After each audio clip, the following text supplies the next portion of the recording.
sure to find the one, the one, the one, the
I'm feeling nice and relaxed now after that.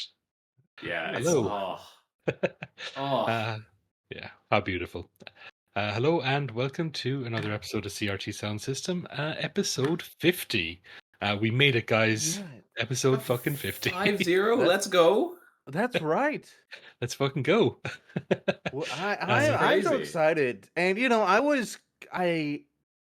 I kind of Knights had which is the episode we're doing. Sorry for the spoiler. Had receded Oh. into memory, and I was like, which one's that again? And then I looked at it. I just immediately remembered looking through 1,000 different video game magazines, being like, I wish I had a Sega Saturn. I wish I could play a Sega Saturn on Christmas. So yeah. Yeah. I'm here with Reese as always. Reese, how are you doing? Well, some trials and tribulations being 30 or 40 years old, but I have the Okay. full confidence that Knights will come literally into my dreams and heal me. So We will think and pray on it.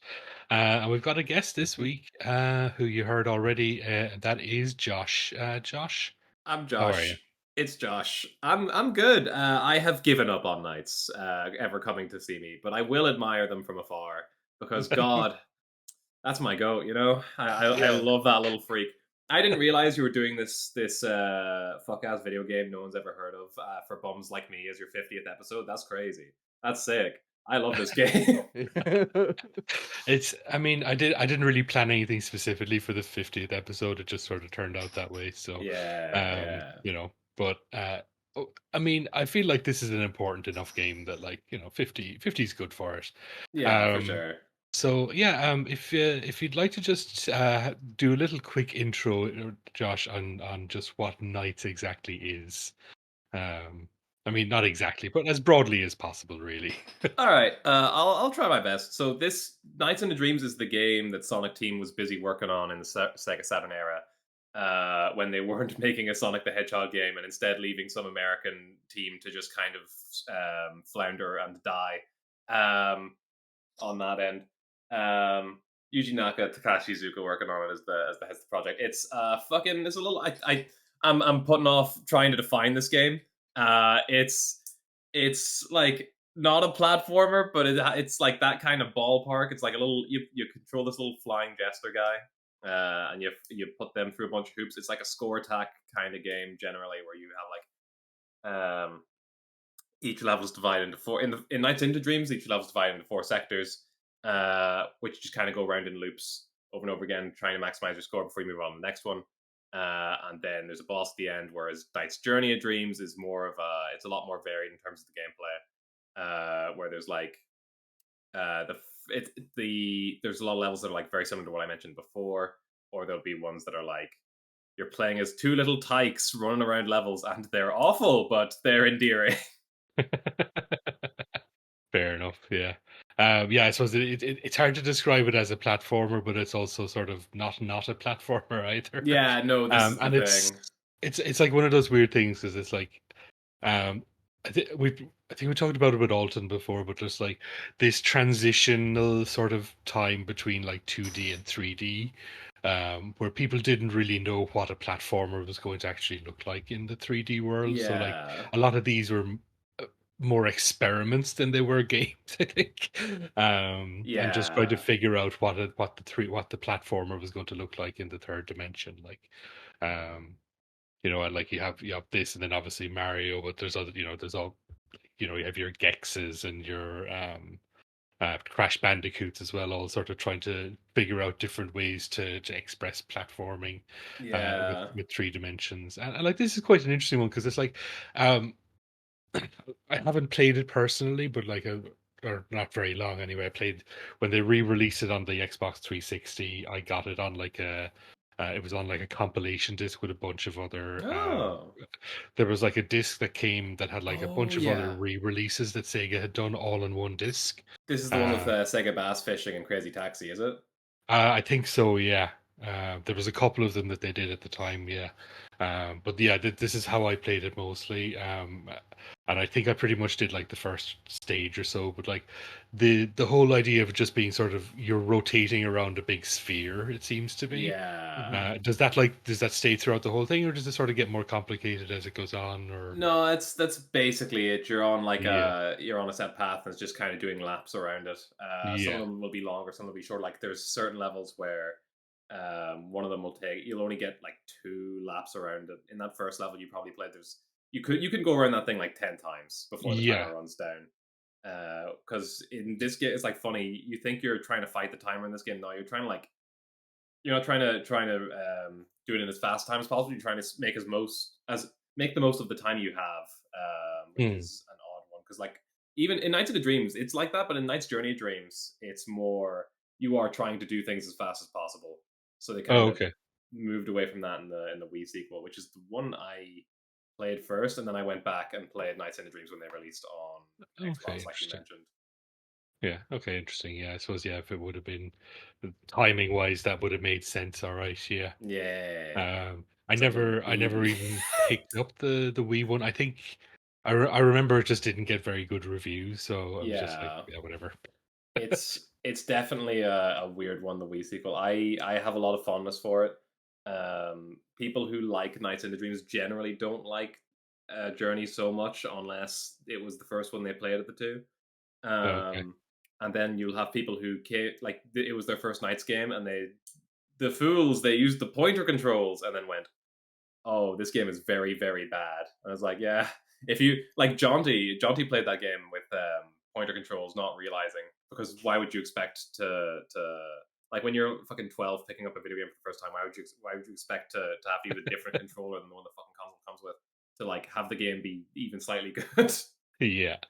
So does it have just normal classic controller controls that you can do as well? Yeah, Does it? Okay. yeah, you can use GameCube controller, class controller, whatever fucking floats your boat. Okay, that's pretty cool. Yeah, so like it's funny how many sort of Wii games supported all the different controller options, but didn't really tell you about it. Yeah, it is a funny one. Yeah, it's like because like naturally you're just going to pick it up with the nunchuck and the pointer and be like, okay, well, I guess this is how I'm playing the game. Yeah, for sure. Like Yeah, I am thankful. Like the back of the box always told you, but the game might not. yeah, no, that's true. Yeah, That's why you Yeah. got the Wii. Like you were trained. Yeah. It was beat into you by playing Wii Sports. And what Exactly. did they expect you to do something else? I'd say no. Yeah, it would be a little weird. It'd be a little weirder than I expect you to ever use any other kind of controller. Fucking Monster Hunter Try. That game had waggle, didn't it? it. Am I insane? I think so. Yeah, definitely.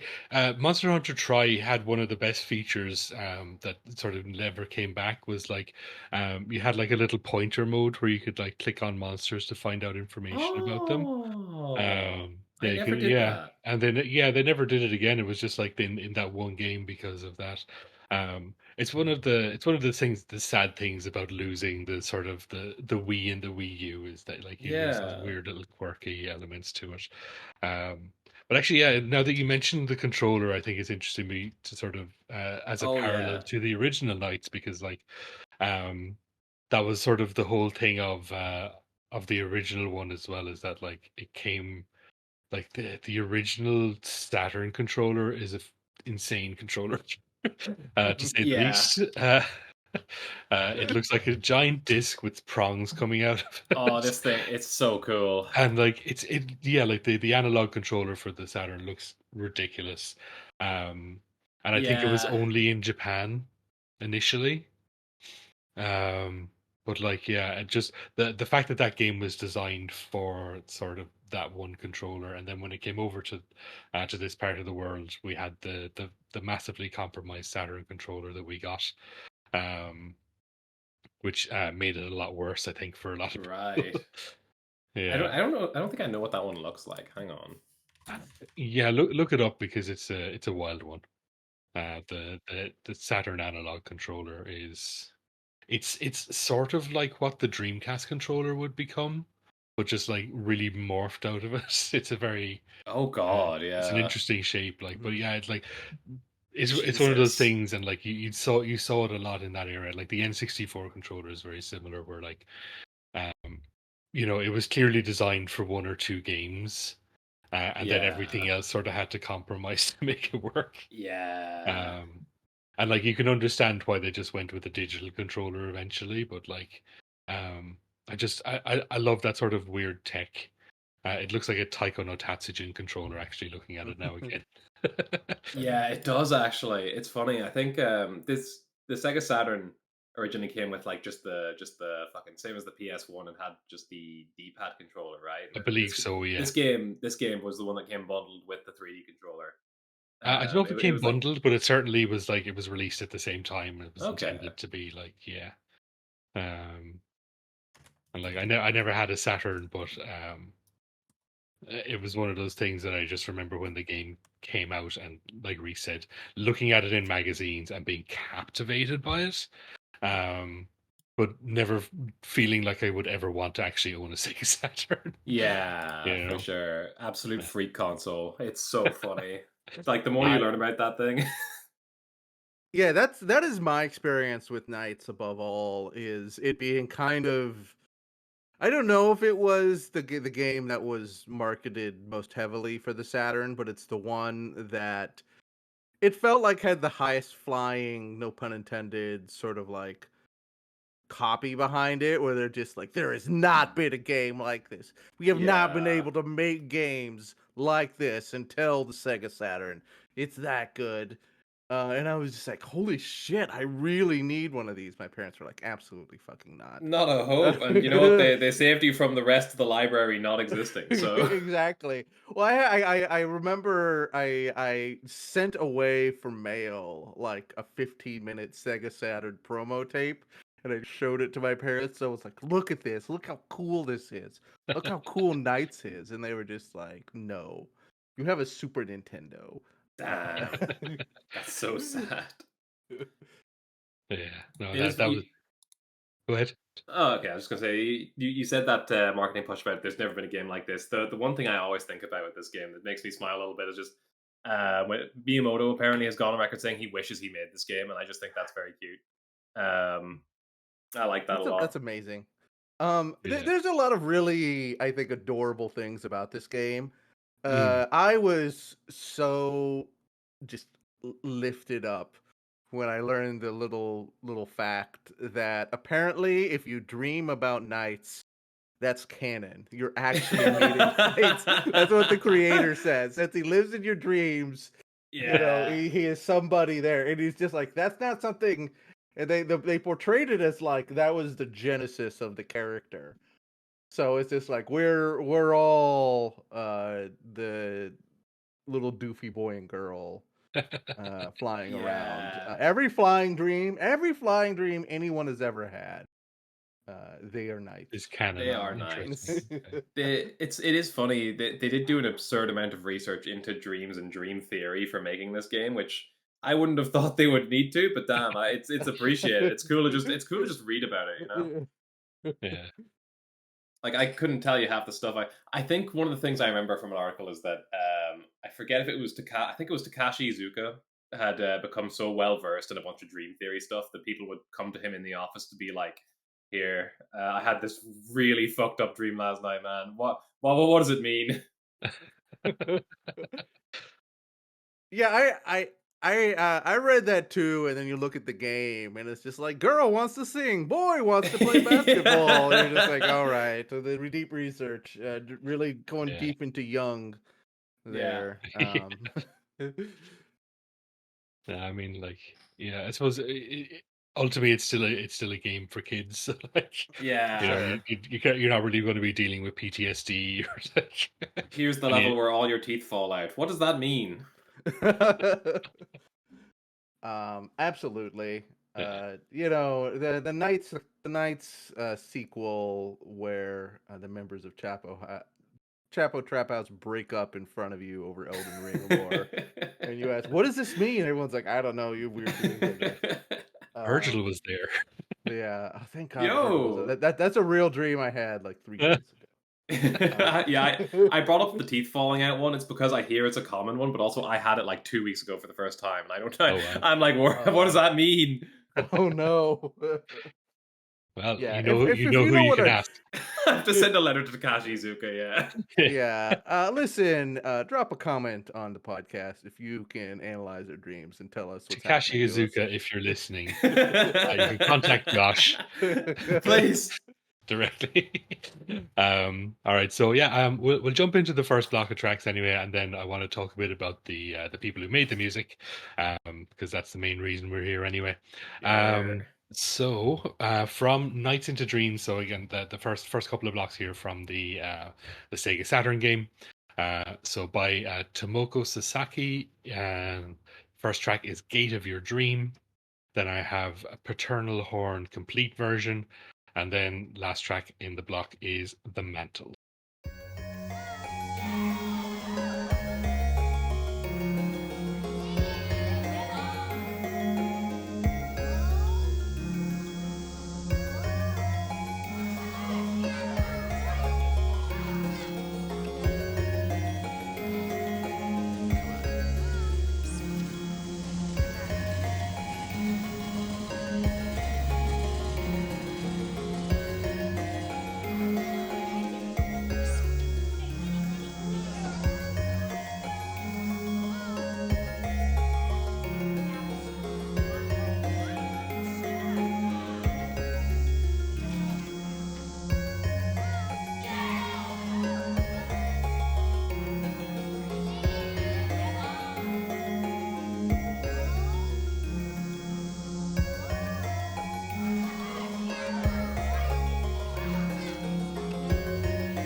Very nice.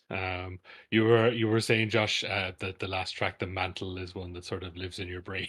Yeah, it exists endlessly in my brain because there's this OC remix. The people who do a bunch of remix stuff in video games, they did like the Super Street Fighter 2 HD soundtrack. Yeah, no, right? we previously had Larry, their community manager, on for the Street Fighter 2 episode. That's sick. And we talked about because he was involved in putting together the soundtrack album for Street Fighter 2 Turbo HD. So yeah, there's that was a really, really good episode. Actually, you had a lot of information on that one. That's tight. I'll need to go back and listen to that. That's crazy. Yeah. But yeah, go on. Yeah, full album by OC Remix and OC Remix artists for Nights into Dreams. Just a bunch of remixes of tracks from this, and the Mantle remix specifically has Digi Valentine, known Nights into Dreams content creator, rapping over it, and it's like it's just it's ingrained in there. I can't hear the Mantle anymore without thinking about it. The Mantle. That version of the Mantle comes to my brain before this version of the Mantle. That's in the video game. This version of the Mantle barely exists to me because of this other version. It's just pushed it out of your brain entirely. That's exactly, great. Yeah. Yeah. So, and the second track then was one of the stage themes, and we mentioned that as well. Just that, like, a lot of the stage themes for this game are long. They're all like upwards of 8 to 9 minutes, which that one was 8 minutes and a half or something. Like I didn't want to include too many stage themes because then I couldn't include anything else. Yeah. So this is something I should have mentioned during the podcast, but I somehow, like, it's the single most interesting thing about the Nights into Dreams soundtrack, but I just forgot to mention it because my brain no worky. So Nights into Dreams. So Tom mentions that there's only one level theme from Nights into Dreams on the set list for this episode because they're all 10 minutes long. And want to be able to have other songs from the series on the podcast. Can't just like have 7 level themes and that's it. Goodbye podcast. So the thing about those 10-minute long themes is that they're not 10 minutes long because the entire 10-minute long song plays throughout the course of the level. The reason they're 10 minutes long is because they each have different sections in them, right? They each have each track is comprised of different versions of the level theme. And the version that plays at any given time is based on the mood of the little NPCs flying around the levels, the Nighttopians. So if you've ever looked at Nights into Dreams, you'll see in the backgrounds of the levels there'll be these little guys flying around, have little halos on their heads. They are the precursors to, or the predecessors to, Chows from Sonic Adventure. If you watch the credits for Sonic Adventure, you'll see that the Chow Garden stuff is all referred to as the A-Life system. The A-Life system originates in Nights into Dreams. It's also what the Nighttopians operate on. And the A-Life, it stands for artificial life. Basically, the things you do as you play the game will affect the mood of the Nighttopians. Such as if you drill dash too close to them, they'll get all upset, and that'll decrease the general mood of the Nighttopians level, which will change the version of the theme that plays within that 10-minute theme. It's really cool and it's really interesting. It's something you'll never know unless someone tells you, because it's just not something you might notice the level theme sounds a little different, but you'll never know why. Like the little Nighttopians, you can also raise their mood and stuff by like hatching little eggs that they have scattered around the stage, and these eggs appear from them breeding. Like if 2 Nighttopians make contact, they'll like produce an egg, and then you can go over and hatch that egg by touching it. If you paraloop a Nighttopian, which basically puts it in the void forever, it kills it. It drastically decreases the mood of the level. If you kill nightmares, which are the enemies of the game, I think it puts it up. And also, like on the breeding thing, if you like, one of the ways you can kill an enemy in Nights into Dreams is you can like fly at it, and you'll start like you'll be holding it, and Knights will start like spinning around it while holding it. And if you fire, if you then like press the button again, you press the action button to like fire it off in a direction, and if that like ricocheting enemy collides with a Nightopian, it has a chance to produce an egg, and that egg will produce a Meepian, which is a different kind of Nightopian, which has the head of one of the enemies from the level. It's an insane video game, and all this shit like affects the background music. It's insane. It's an insane video game, and it's like it's such a. I don't know how I didn't bring it up in a podcast about the music of Nights in the Dreams. I'm gonna let Tom slap this in where he's slapping it in and let you get back to the gamers shooting their shit. But oh my god, I've been meaning to record this for like 3 weeks or some shit, bro. What have I done? But like, yeah, they're definitely worth looking into because most of those tracks are pretty good as well. One thing I find interesting, actually, and I mentioned before the first block, I just wanted to talk about the composer. So we'll probably talk a bit more about Tomoko Sasaki. So when listening to these, I was like, oh, these definitely have like a Sonic vibe to them. Which, you know, it makes a little bit of sense considering that like this is done by Sonic Team, but like from what I can tell, none of the composers did actually work on Sonic officially. Oh. Like, not to say that they didn't because of the way game credits were in the 90s. Yeah, But say like sure. Tomoko Sasaki's first demos are like not demos, but first credits are for Knights. But then did a lot of stuff with Sonic Team. So like ended up doing the Burning Rangers soundtracks, Space Channel Yeah. soundtrack, Oh hell yeah. a bunch of other stuff. I think ended up doing a lot of like yeah, Idol Master was something that she ended Oh. up doing a lot of music for. Okay. But yeah, like a lot of the Sega games of this time as well. Definitely definitely sort of part of the team. So like I suspect that she probably had something to do with music for previous Sonic games just based on the sounds of these. But then that could also just be because whoever was sort of bringing new people into the team was sort of using the same techniques as the Sonic team as well. So, you know, it's hard to say for definite, but there's definitely a Sonic vibe to these that's fairly continuous in them. Yeah. Yeah. And then the other composers, we have Naofumi Hataya, and again started off pretty much with Knights, and then went on to do like Samba de Amigo, Space Channel 5, again like all of these sort of big non-Sonic Sega games, and then actually did the Sonic Heroes soundtrack for a bit. So like, yeah, no, there's like definitely like a long Sega lineage with these composers. Yeah, the last composer then Fumie Kumatani, who we talked about previously in the Fantasy Star episode. Like, and again, she started off with Knights and then went on to Burning Rangers and a couple of other soundtracks before doing the Fantasy Star stuff as well. You know, so like again, a lot of people really in the pocket for Sega for this one. Sega does keep a handle on their people. It's funny you mentioned about them having like the Sonic vibes. I do remember specifically the reason I know or even came to know or hear about Nights in the Dreams was because of Sonic Adventure had like the pinball machine with Knights in it, and like that plays Message from Nightopia in it, which I hasn't played yet, but Yeah. it took a long time me playing Nights into Dreams before I started to like register it as a Nights into Dreams track and not that one track from Sonic Adventure 1 on the Nintendo GameCube. Yeah, but they did that a lot as well. Like, as I don't know if we talked about it on the Fantasy Star episode, but like my first time encountering the Burning Rangers team was when playing Fantasy Star Online. Oh yeah. There's like a quest that you can access where they play the Burning Rangers team, and I was like, this sounds nothing like this soundtrack, but I love it.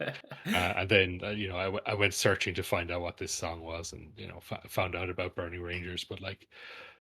Yeah, it's really interesting how much they were just like how much crossover Sega was sort of willing to do with their properties Yeah, it is. It at is this very. time. It is very cute. Like I know, I mentioned Yeah. about Sonic Adventure 1. Sonic Adventure 2 also had a bunch of like Nights in the Dreams posters, and like there was a big light up statue type thing on the top of a building in Radical Highway Song Adventure 2 of Knight's head. Oh yeah. There's also I don't know if you know the goat Billy Hatcher and the Giant Egg.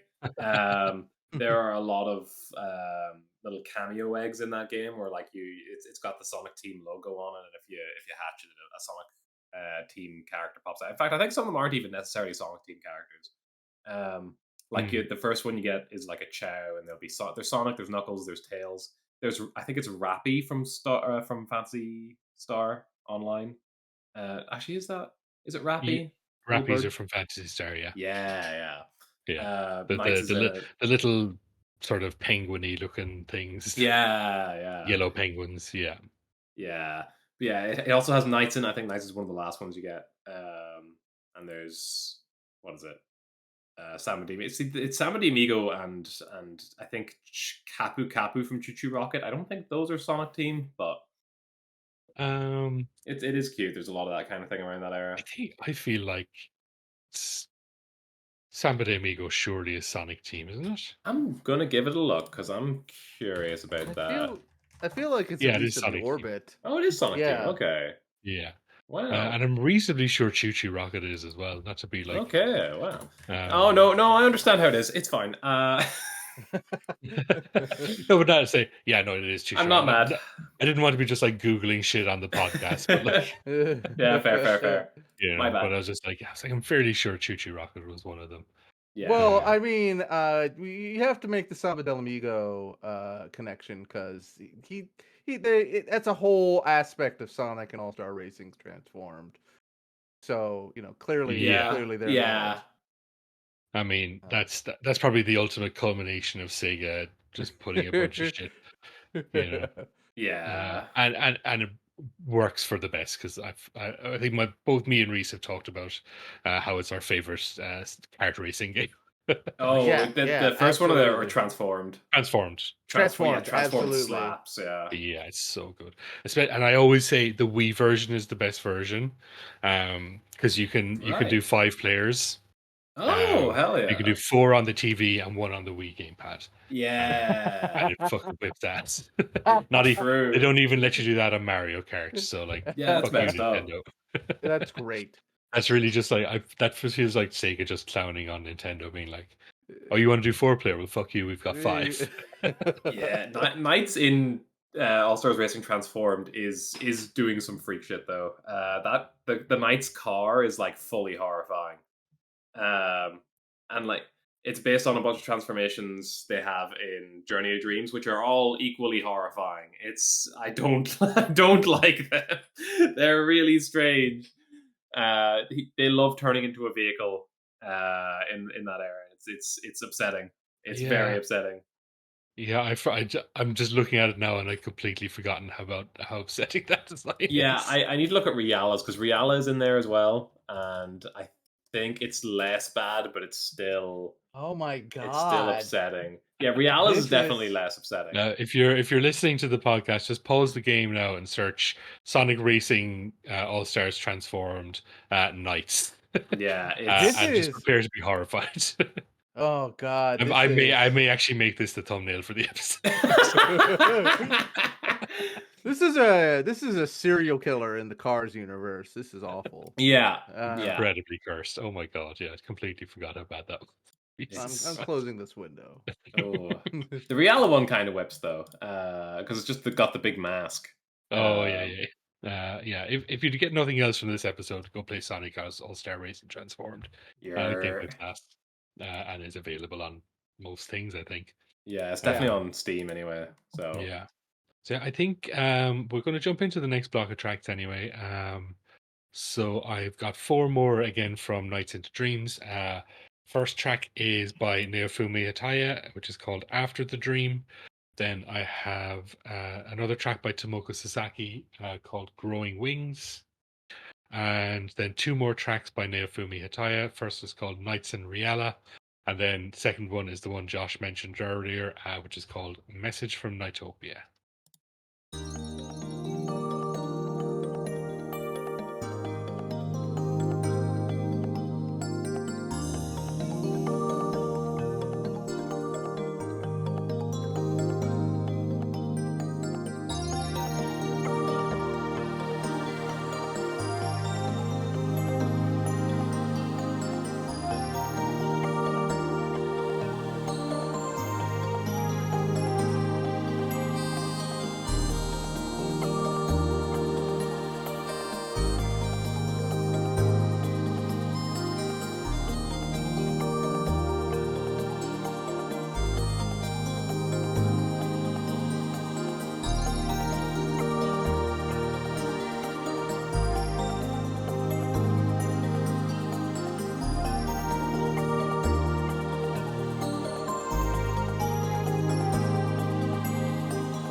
Love that that jazz flute outro.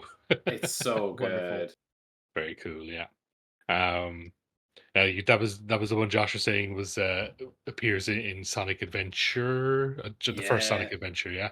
Yeah, the In the first Sonic casino. Adventure in the casino. There's like a whole night. There's like a couple pinball machines you can pick from to get rings, because the whole point of that level is acquire rings, deposit them, and then you get to use them as a mountain to climb up to the Chaos Emerald. One of the two slot machine or one of the two pinball machines is a Nights into Dreams themed one. With like a bunch of, it's like this whole weird card system with the Knights characters.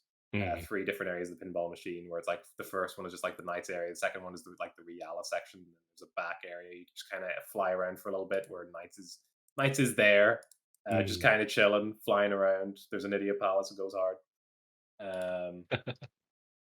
Also, I mentioned this, or I went to mention this while the music was playing, but the Knights and Reala, at the start it plays the voice clip that Reala says. For decades, people just assumed he was saying "Let's go Knights."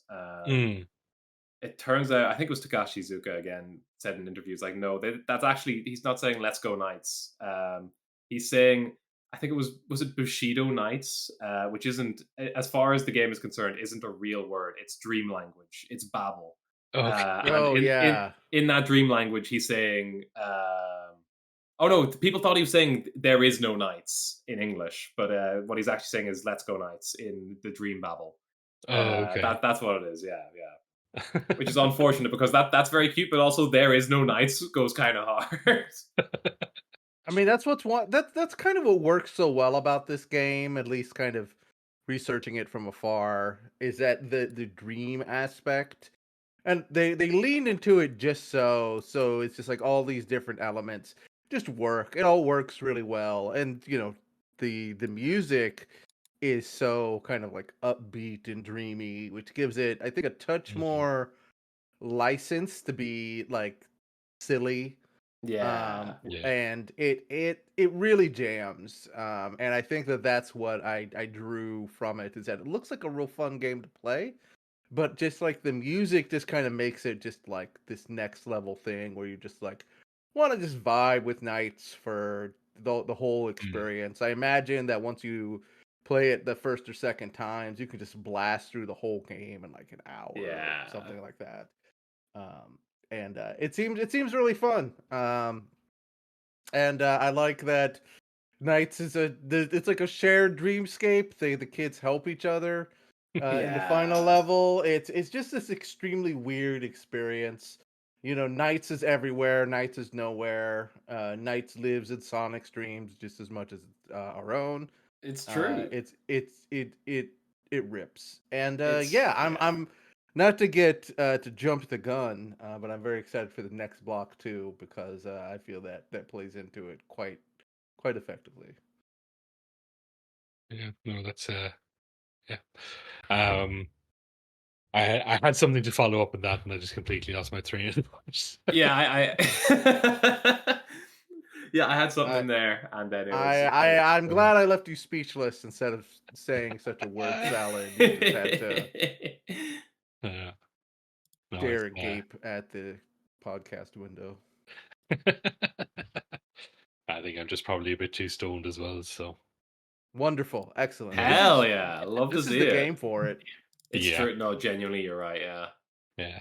Well, I suppose, speaking of the next block, we won't jump into it right away, but yeah. So the next bunch of tracks are from a game called Christmas Nights into Dreams, which is sort of it was like just a demo disc that they released, where all the stages were just changed to be like Christmassy themed. Or is it just one stage? It's so basically it only has one stage in it. It has Claris's first. Is it Claris's? I think it's Claris's first stage from Nights into Dreams. But if you play it in the month of Christmas, it will be changed to be Christmas Nights into Dreams. I'm pretty sure how that works. For the demo disc. Yeah. It's such a weird thing to do. Like, I'm just trying to think: has anyone else ever done like a Christmas sort of game like that? I don't think so. It's such a unique thing. So like, Yeah, and the fact that it has a different soundtrack as well is sort of like, why would you even bother to do? It's I mean, so sick. it's magical the amount of effort. It's the music I think that Yeah. puts it to the next level. I feel like you can point to, especially like maybe more in the shovelware era of early PC games. Yeah. Like Duke Nukem would have a Christmas hat on if you played during December 25th, something like that. Yeah. Yeah. I don't know that's just an example. Pre 3D Duke Nukem, and it's but this is the one example where they just like had a whole new composition, whole new 3D graphics. It's wonderful. And there's a whole bunch of stuff of of holiday customization for the game, but it doesn't quite Mm. have the same expansion as the Christmas version does. But Yeah. it's very fun that they just decided to do this. It would be great if more games did this. Like imagine if in Halo on Valentine's Day, like Master Chief and the Arbiter kiss, like that would rip, Oh, right? that'd be Yeah. fantastic. Yeah. Yeah, you mentioned Valentine's Day. So the Steam Xbox 360 PS3 re-release of this game, I mentioned it before during one of the breaks. It included a bunch of this stuff, and I think added some. I'm not sure which ones are new and which aren't, but I know Tom, you specifically mentioned in demo disc if you play on April Fools, you play as Reala instead of Knights, Yeah. and they did carry that over to the re-release. The re-release that version, that re-release on the HD consoles is based. Basically, it's a port of the PS2 version of the game, which is only released in Japan. Okay. Um, Okay. and it includes a bunch of things like, if you play on Valentine's Day, instead of snow, it's hearts falling on the level, that kind of thing. It's so Okay. cute. Yeah, that's pretty Um, cool. Yeah. Different costumes for the characters based on time of day or time of year, like Halloween. Yeah. It's so cute. Yeah, that's pretty cool. I Um, suppose, and you can go in and just change the clock in the system anyway. yeah, Yeah, exactly. if you want to see it all without having to wait. But like, yeah, it's a cool little thing to do. Definitely, like, especially as part of the main game, doing it as like its own separate disc seems a little bit weird. But I guess that's what you had to do Yeah. back in the 90s. If you wanted to release extra content, you couldn't just put out a DLC or whatever. Yeah, it is crazy the amount of effort they put into it. This, like, one thing I'm after noticing, just because I have like a page open about it, because Yeah. I got it up early because I've had it bookmarked for like 10 years now at this stage, and it's in that port. There's like some things they're missing from the Christmas Nights demo disc, which is like, just if you play the game at certain times of day during this specific time of year, like November to February, or November and February, there'd be like, if you play at 3 a.m., there's a lunar eclipse, 6 a.m., Northern Lights, 7 a.m., shining sun. It's like, that's very cute. Yeah. But that's not in the HD It's remaster at all, is not it? in the HD re-release, no, Okay. which is unfortunate. Well, suppose maybe they couldn't get that stuff to quite work. Yeah, and the hedgehog. They couldn't get the hedgehog in, which is unfortunate. Yeah, that is a strange one. Yeah, so they just had a mini game where you could just play with Sonic instead of Knights. Yeah, it's so funny. I wish it was in the HD re-release, Yeah, I wonder why that wasn't in there. because it's funny. The boss you play against in Christmas Nights and Dreams is always Gilwing. Hmm. But if you played a Sonic specifically, you got the other level 1 boss, which is, her name was Puffy. I think it was Puffy. But Puffy, yeah. instead of Puffy, it's Eggman, which is, it's big Oh, fan. that's clever. Yeah, okay, that's pretty Uh, cool. it it's a really effective gameplay tool that works whenever I encounter it. There's a kiddie horror show short game called just 7 Days, and there's no indication in the documents or anything that the game is like this. But it's basically just like a little short story that's kind of like graphically rendered, and sort of like every day you live in this horror post-apocalypse apartment complex, and every day there's a different bad thing that's happening. Either there's, you've fallen into a big hole, or it's raining so much there's a, Lovecraftian flood. But depending on which one you get, it looks at your system clock to see what day that you're Oh. playing. Okay. And I only found out because I was like messing around with it, and then I came back another day to like look at it again. I was like, this is all different. And since it's a kind of a small game, there's not that Yeah. much documentation letting you know. And so Yeah. that was just like a holy shit moment. And then of course I changed my system clock to look at all the days. But Yeah. it's a super special and a very like economical way to add like a lot of like hidden depth in a game. And Yeah. it's a ton of credit to Nights for this. And Christmas Nights, is just super fun. I still remember. I think we were talking about this during the break and not the actual segment. Uh, how powerful this piece of trivia was when I was a kid. Yeah. And where it expanded to was like, oh, there's a whole Christmas version of the game if you play on December 25th, which turns out is not exactly how it went down, but Yeah. it's still like cool how it's put together. Yeah. It's funny you mentioned was it 7 days? Yeah. Yeah, you mentioning that made me remember. Oh yeah, Knight's Journey of Dreams. The specific way that you mentioned that was 7 days. Knight's Journey of Dreams also had like it kind of had a similar thing, I guess, in a way to kind of pay homage to the whole thing with Christmas Nights and Dreams and all the different versions of that. So that game had like effectively a very watered down show garden, and the area that took place in would look at, funny enough, the Weather Channel on the Nintendo Wii to decide what was happening in that area at any Oh given wow, time. that's So it really had like Amazing. yeah, I love that. so if it was raining in your area based on the Weather Channel, it would like make it rain, that kind of thing. That's Um, wild. honestly, I forgot that it existed.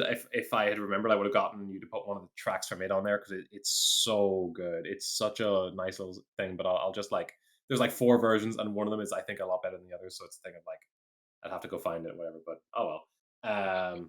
I'll figure out That's a which one very it is. cool feature. That's really cool. It's very cute.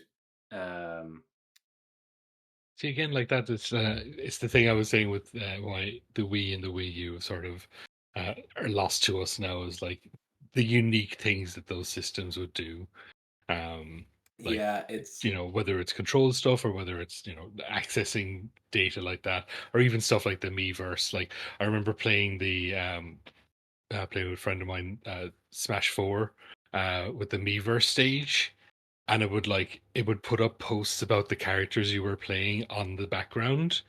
Um, and like I'd be playing as Peach, and you just get all this weird posts about Peach, yeah, it's and like so that it was so good. yeah, It's and like You the just, the kind of weird posts that you really expect to see about Peach.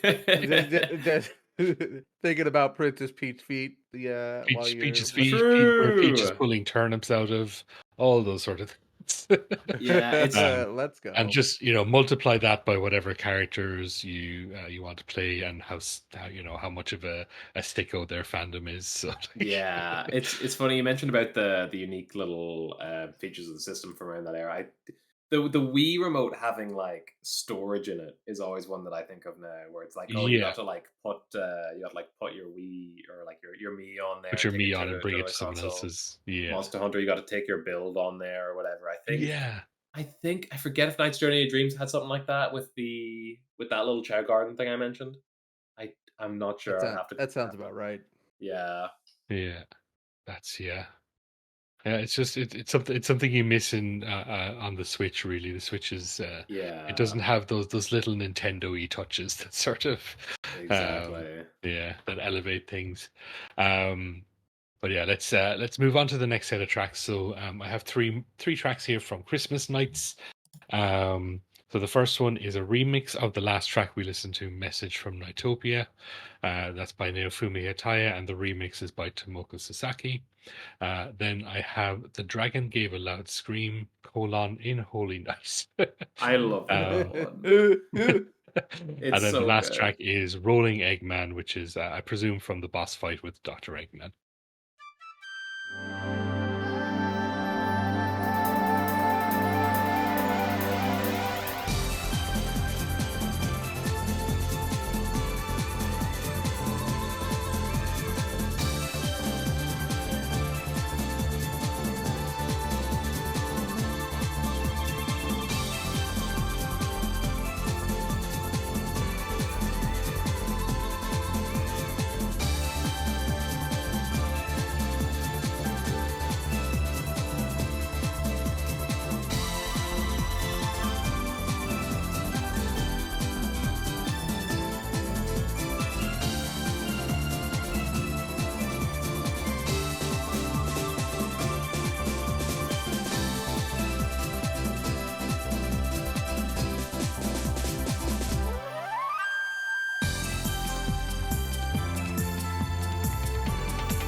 Not very Christmassy.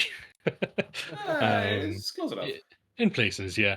One thing I wanted to mention, and it was funny, just as Reese brought it up, she was saying that like she'd love to go to a club and listen to Sonic music. And You're omitting a pretty important part of that. well, the drugs too, but that's Yeah, no, yeah. doing drugs is part of that, but not all of it. I do not believe in going to a club and not drugs. So, that's not but just the fact that like even in this sort of weird side game of a very cutesy sort of game that's ostensibly aimed at kids, you still have a lot of very sort of like cool music elements of the of that sort of Sega 90s sound, where like you had like drum and bass and club music, just like the last track just turned into a house track at certain points.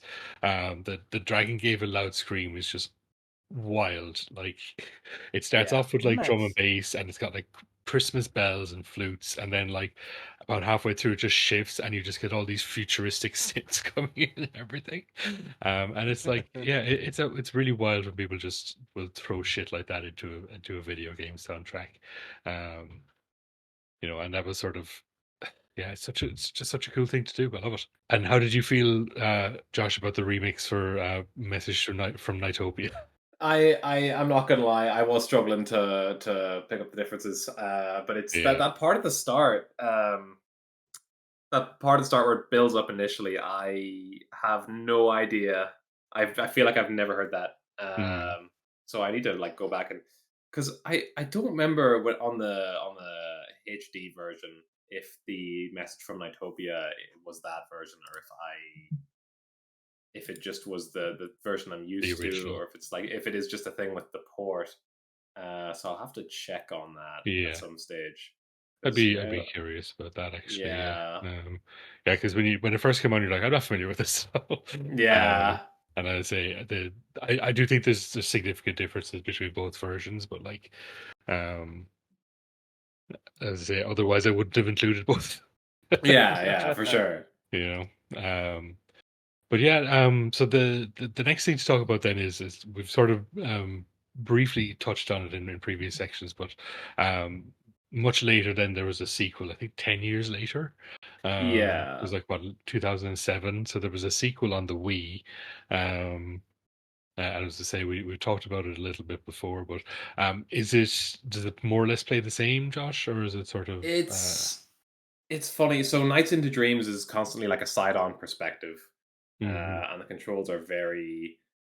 I don't want to call them slippery, but Nights is very fast, and you have like a lot of degree of control. Whereas Journey of Dreams on the Wii, if you're playing on an analog controller, which you should be, because I have not heard good things about the pointer controls. It's still you're still controlling Knights on like a 2D plane in a 3D space, like 2.5D kind of thing, but the camera like shifts, so it's more of a an over the shoulder type of view, Okay. but still being like quite far back, so you're able to see where you're going a lot easier, which because that could be a problem in Nights into Dreams where it's like it can be difficult to see where you're actually going, know what you're getting into before you get there. Yeah, so you don't know what's coming up ahead. So like, yeah, I suppose Yeah. if you shift it to a slightly different angle, then you at least get a bit. And you were saying like there's less of a focus on like collecting everything and more just, like getting Yeah. through the stage as quickly as possible. Yeah, for sure. Like in Nights into Dreams, the only real gameplay loop is get 20 blue chips, get the idiot, bring the idiot back to the idiot palace, and like however much you choose to fuck around in between those things is well up to you. You do Okay. that 4 times a level, and then you go fight the boss.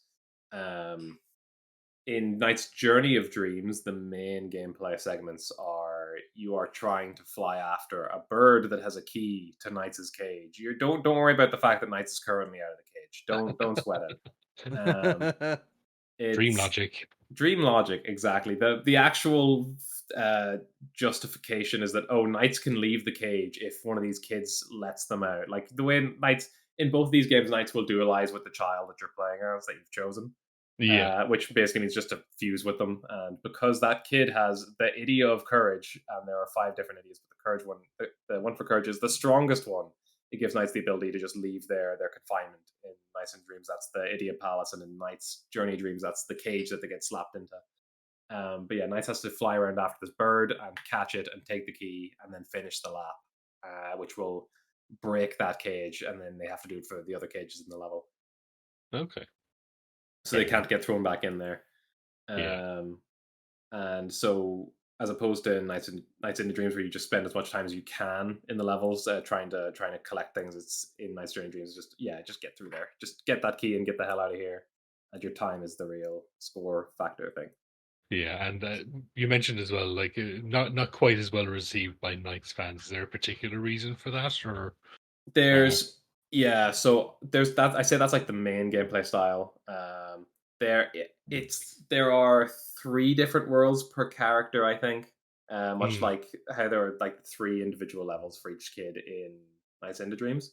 But Journey Dreams has like a bunch of extra kind of gameplay styles. Like there's one where you have to chase an octopus down. The octopus puts out all these collectibles behind us. Kind of just keep your combo up as long as you can. Those are fun. There'll be weird ones like, oh, keep these Nightopians from falling into this black hole by power looping them all. And oh, here's these ones. Play as these kids and just do like regular basic platforming in this level. It's not very good, and the level could be like 7 or 8 minutes long. It's a lot of stuff. There's just a lot of bloat in it. And also the main gameplay style not really being as well received as it's already not as well received as the first game to start with, and then you add in all this other weird bloat on top of that, and it leads to people not being too fond of it. I personally adore the game, but also I was 12 or 13 when I played it, so I'm like very easily able to just power through all the not so great parts and just like enjoy the vibes. So. Yeah, and I mean, like the vibe certainly. Just listening to the soundtrack is, they are impeccable. Like it's all the same composers again. A lot of tracks repeat.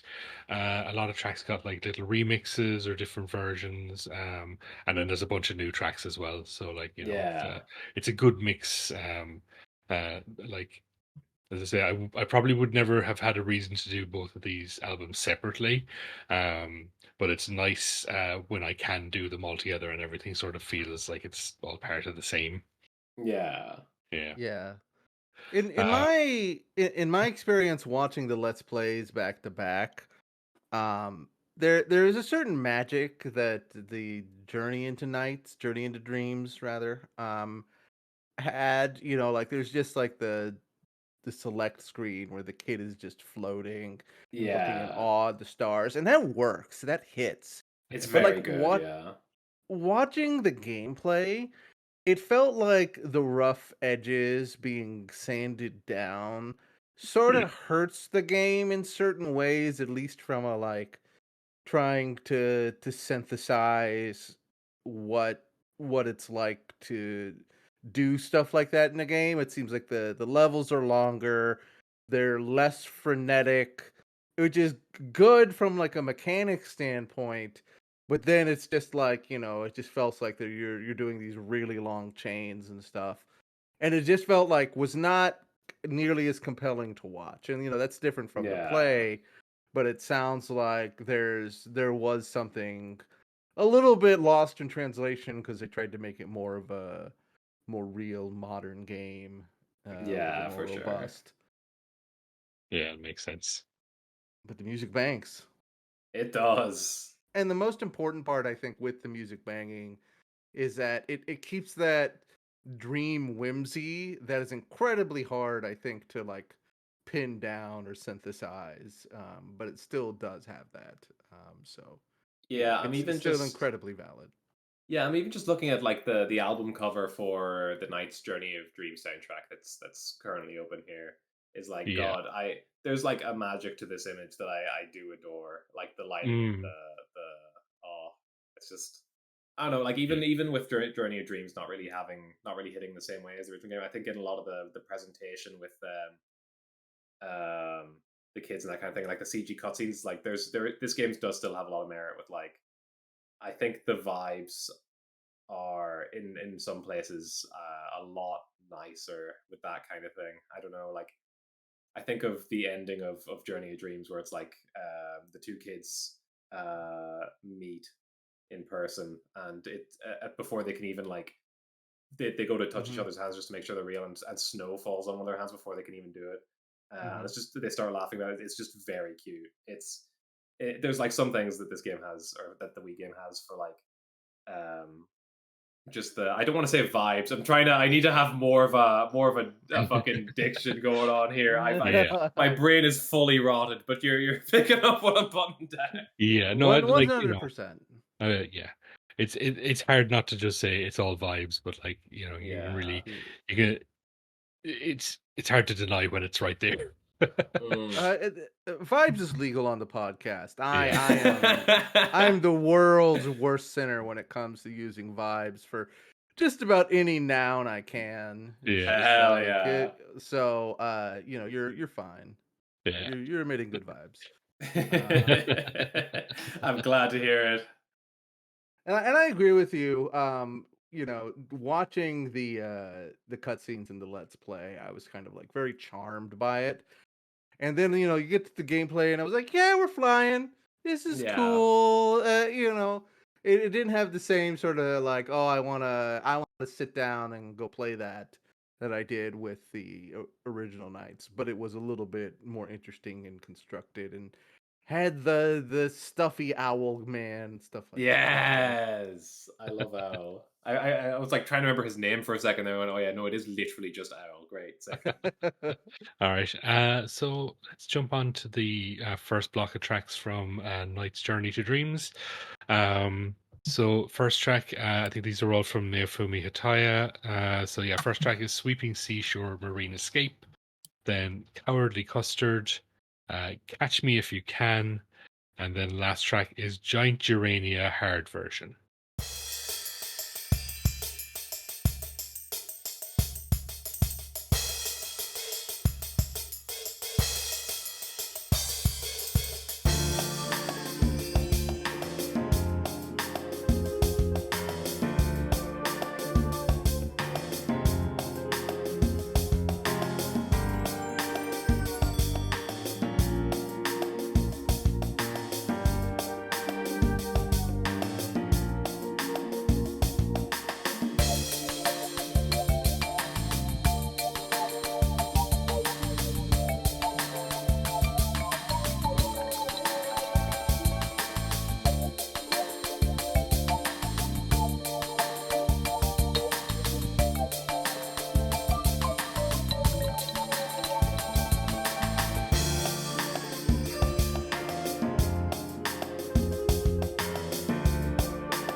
So I will have to issue a slight correction. I did say that all the tracks were done by the same composers, but that last track, in fact, was done by a new composer for this game by the name of Teruhiko Nakagawa.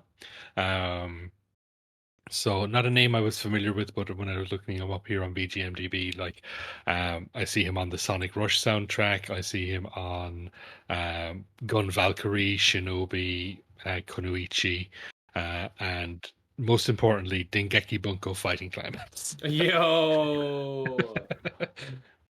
An absolutely insane game. What is that?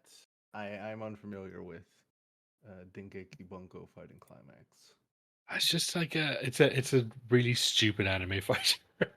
Yeah, it's a bunch of different. It's fighting game. It's a fighting game with a bunch of characters from. It's a specific like light novel Yeah, producer thing company. Okay. Like it has a Taiga from Toradora as a playable character, and it has the two girls from yeah. Only My Railgun. Is it Only My No, Only My Railgun is the song. Fuck. God. Certain magical index or certain magical I'm looking at railgun. this right now. Yeah. The ones that I recognize, it's like Sword Art Online, Valkyria Chronicles. Yeah. That's those are the ones I know, and Virtua Fighter. Yeah. Yeah, it's a funny game as well because it also just inexplicably has some Sega property stuff in it. Like Yeah, it does. it has Green Hill Zone as a playable stage, and it has Bell Bridge from Knight's Journey of Dreams as a playable stage, and I think it has a stage from Soccer Wars. That Wonderful. sounds about right. Yeah.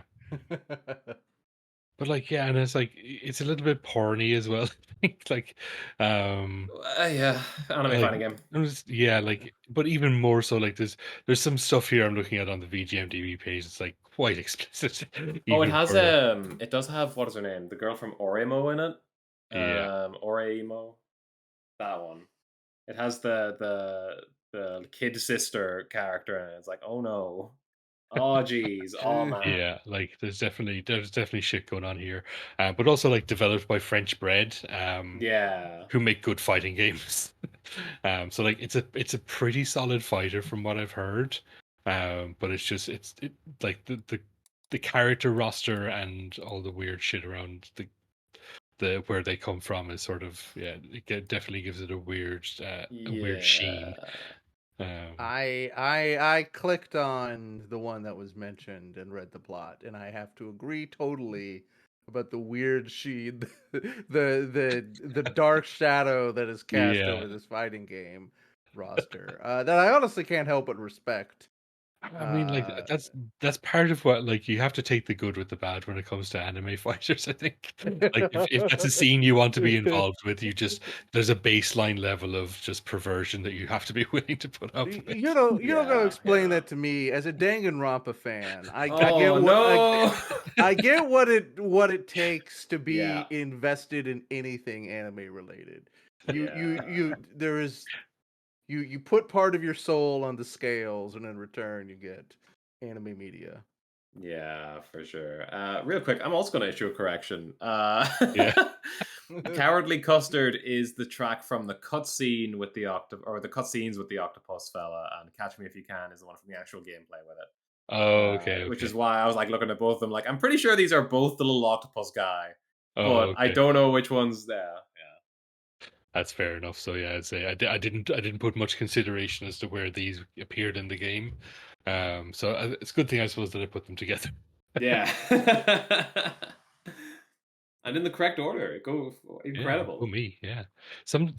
I get really lucky sometimes with putting together playlists for games where I'm not super familiar with them, where the guest who will usually be the more familiar person will be like, oh, it's really good. You really put these two together, and I'm like, I didn't make any choice here. These two just sounded good together, so I was just like, these are going to go together here because Hell that's pretty yeah. much all Yeah.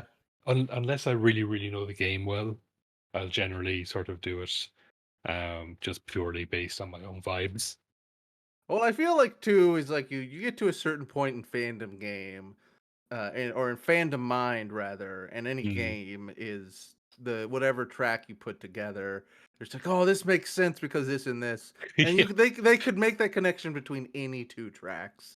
Yeah, because yeah. they're so invested in the thematics. I'm sure Perhaps. I could do that for, I don't know. Well, maybe I'll do that for the Danganronpa episode. We'll see. Whenever we get around to that. Yeah, the final episode before I'm 40. No, the final episode is going to be we do all the Higurashi soundtrack. Oh my god. It's going to Fucking- take 6 hours, and we're just Yeah. going to be. Listen, I've read like what was it, a chapter and a half of Umineko. Yeah. The soundtrack in that shit goes crazy Goes sometimes. Like wild. it fully goes insane at points. Yeah. I love those soundtracks. I'm never going to play those games. Those Yeah. visual novels just seems like the final boss of video games to me, where I'm just like, nah, I'm not even going to fucking. Yeah. Yeah. I picked up the first couple of chapters of Higurushi in the Steam sale, so I'm ready to boil my brain. It's your time. Yeah. Yeah. So yeah, back to Knights, I suppose. I feel like we've probably run out of everything we're going to say about the game, so we're going to jump into the last block of tracks. So let's see here. So first track is by Naofumi Hataya, which is drifting. I presume it's spelled here drifting, but I'm I'd be presuming. drifting. I'd be drifting. Oh, sometimes you gotta drift. Sometimes you gotta drift, yeah. So drifting Donbalon hard version, Queen Bella's Ball hard version. The last track then is Cruising Together.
I love the repeated knights motif.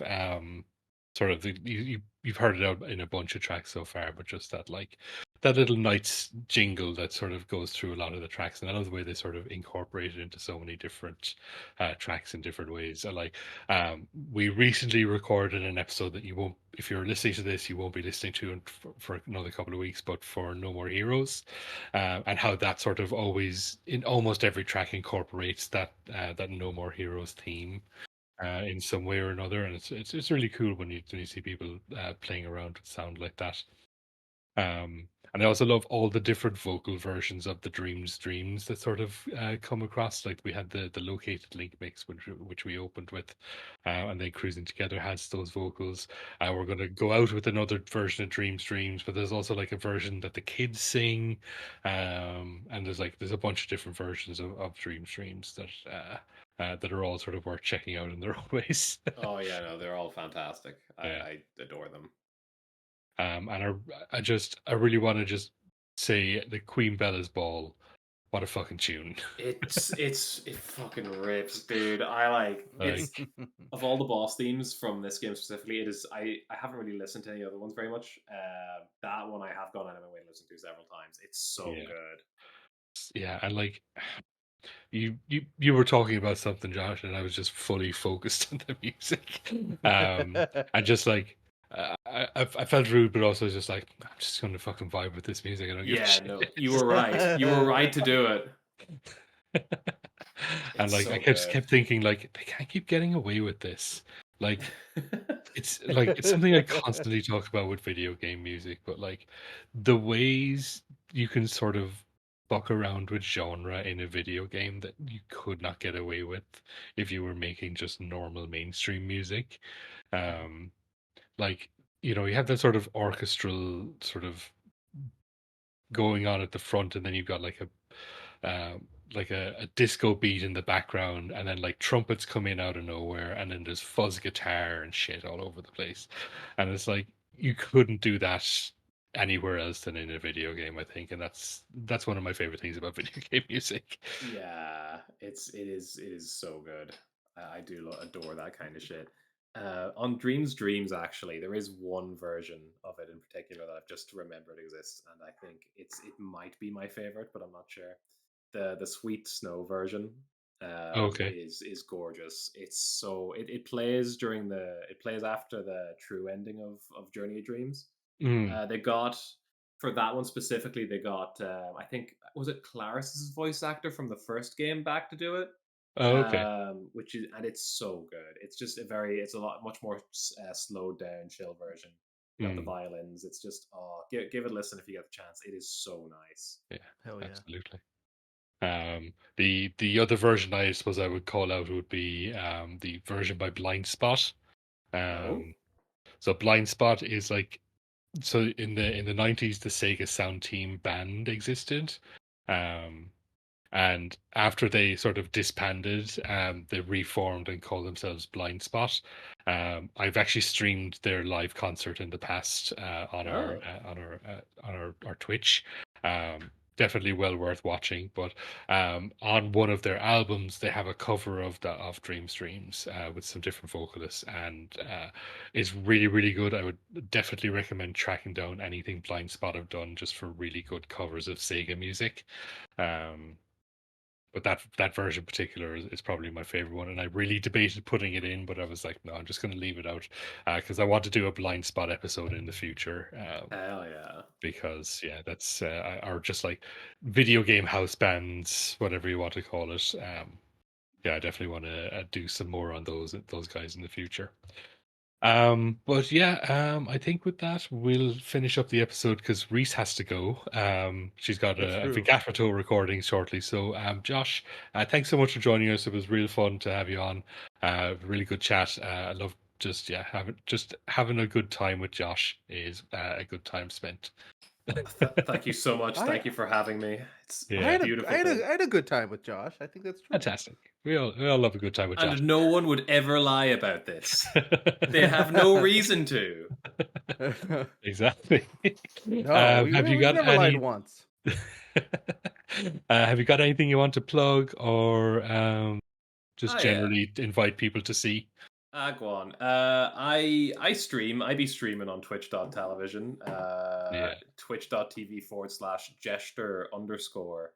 And that's Jester, Jeshter. I tried to explain this to someone I was talking to at a tournament the other day, and we left each other, and she was trying to find me under the tag Joshter. Every time I try to like tell someone what my tag is, it does not go well.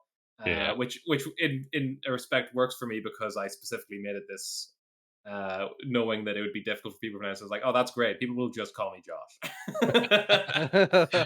That makes sense. Yeah. I'll put a link in the in the episode description anyway. Do go and watch Josh on his streams because they're fun. And he gets really annoyed at video games. I love Super Monkey Ball. I'm also Just watching you do the same 5 levels of Monkey Ball. I will never escape Samsara. I'm stuck there forever. So yeah, Reese, do you want to tell the people what you've got going on? You can follow me at Reese V Writer on x.com and Blue Sky. And also, you can check out my podcasts. Video games are the worst thing on earth, where we are deeply mentally ill about video game news and leftist politics.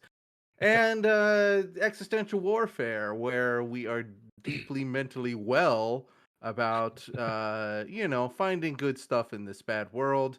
I'm trying to put an episode together, but other stuff's going on. So yeah, that's everything. Cool. Yeah. And as for ourselves, yeah, you can find us on Twitter or X, the Everything app, as CRT Pod System. I'm on Blue Sky CRT Sound System. You can follow me on my personal account on Blue Sky as 4Push. You can support the show on Patreon if you'd like. You can go to patreon.com/CRT Sound System. Also give ratings and reviews. Apparently, if I say it on the episode, that's better. So You can do that? yeah, you can just go and Yeah. review an episode. They just let you do it. Give us good reviews. Give us good reviews. Give us bad reviews. Hell yeah! Tell us we've gone too woke. That's the start. That'll drum up some. Yeah, exactly. We're so woke. It's crazy. We're so woke. We're just gonna lean into controversy for 6 months and then see where that gets us. Hell yeah! Mark Grum's come at us. Invent a new torture method called what is it? No, wait, no. Is that? I was going to say wakeboarding. I forgot it's waterboarding. Never mind. I'm actually gonna. I was going to be like, I'm going to do some wakeboarding. And now yeah, we've been wakeboarding Jester this whole episode. So complain in the comments. Yeah. All right. I think that join the Discord, please. Join the Discord. Come on the podcast. Come on the pod. I forgot. Send us your top 10 video games that you want to talk about on the soundtrack. Absolutely. Specifically, if you're a sicko for either Tokyo Mirage Sessions or Maijin Tensei from the Megami Tensei series, let me know, because I want to do episodes on both of those, and I can't find anybody who likes those soundtracks enough to talk about them. So that's my specific request if you like either of those 2 games or their soundtracks. Yeah, if you have any friends online or off, just troll the forum for strangers to come on the episodes. It's an all points bulletin. Absolutely. So yeah, we shall leave you tonight with the original version of Dreams, composed, I believe. Let me double check. Yeah, so composed by Tomoko Sasaki and with vocals by Curtis King Jr. and Dana Calitri. Next level song title for Nights into Dreams. Dreams off Night into Dreams. So yeah, thank you so much, Josh. Thank you, Reese, and thank you everyone for listening. Thank you, Tom. Thank you, Josh. Thank you. Thanks, gang.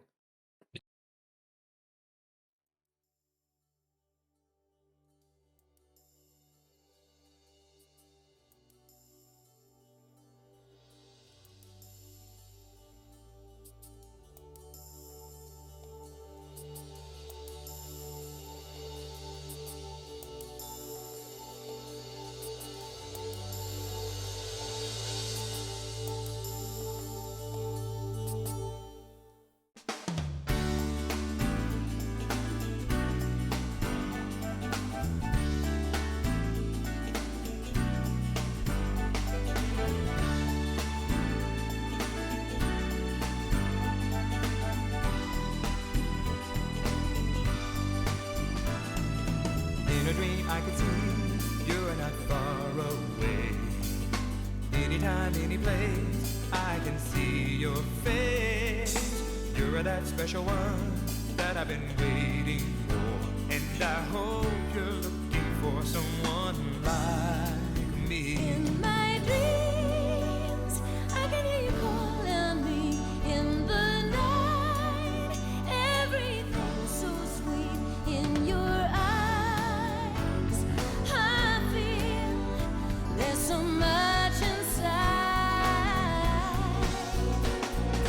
In the night, dream delight, I want to see you standing there.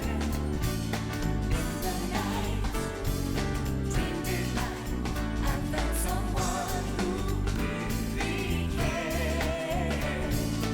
In the night, dream delight, I want to see you smile again. In the night, dream delight, you're the one I waited for.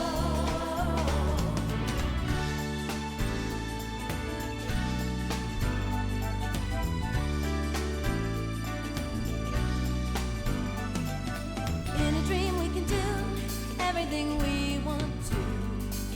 There's nowhere I'd rather be but here with you.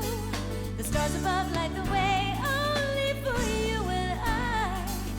I'm so glad I found the one I've been looking for. Keep the dream of the one you're hoping for. Love can come through an open door. Just be strong. Just be strong. And you're sure to find the one, the one, the one, the one. Dream delight, I want to see you standing there. In the night, dream delight, I found someone who really cares. In the night, dream delight, I want to see you smile again. In the night, dream delight, you're the one I waited for.